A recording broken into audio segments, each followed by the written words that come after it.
probably the biggest thing that scared me away from Etsy for a while was just hearing people having to deal with actual customers. Yeah. I dealt with that while selling on eBay, and it was always a nightmare. And so I don't like that the customer can directly contact you. Has that been something that you've had a problem with? It hasn't been an issue with me whatsoever. I actually welcome custom requests. So they just click the button, hey, they see an item they like, they click a button that says, custom request, and then they shoot me an email. And Gotcha. typically it's, I love this design, but I want it on a different shirt. Or I have it on a t-shirt. Hey, can you put this on a tank top? Or can you put this on a purple tank top? That's literally the only communication I've had with customers other than, hey, you only have one shipping option. Can you ship this quicker for me?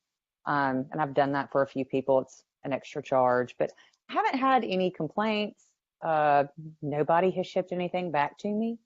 That's Nobody what I has was going to ask. complained. No Yeah. customer service type stuff to deal with, really? No, literally, it's just been, hey, can you offer this design on a different style shirt? Or I waited too late. How quickly can you get this to me? And I've actually gone in and done overnight shipping for someone, and they paid the 25 extra bucks for overnight shipping. Nice. One customer was so nice, I actually just covered overnight shipping for her, but I was in a giving mood that day. Can you drive that traffic outside or give coupon codes to your customers? Yeah, so you can have your own sales, you can have coupon codes. What a lot of Etsy sellers do is once you've purchased an item, after that purchase, they'll send, hey, here's 20% off your next item. I haven't gotten into doing that yet. I probably will at some point. But you can't drive customers off of your Etsy to say Amazon, but you can drive customers into Etsy day or night. You can coupon, free shipping.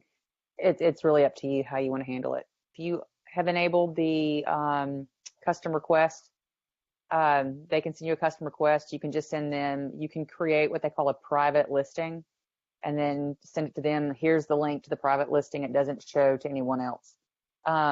And what I've done, because if one person wants it on a tank top, then there's probably more.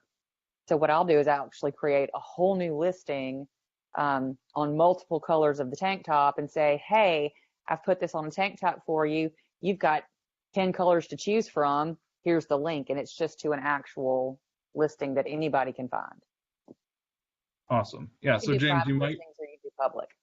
Yeah. So James, you might want to go back and see if you can't contact those people and say, hey, I can put that on a tank top for you. And then even do what Stephanie just said and make it public. Because if one person's asking for it, she's probably right. There's probably other people that would enjoy that as well.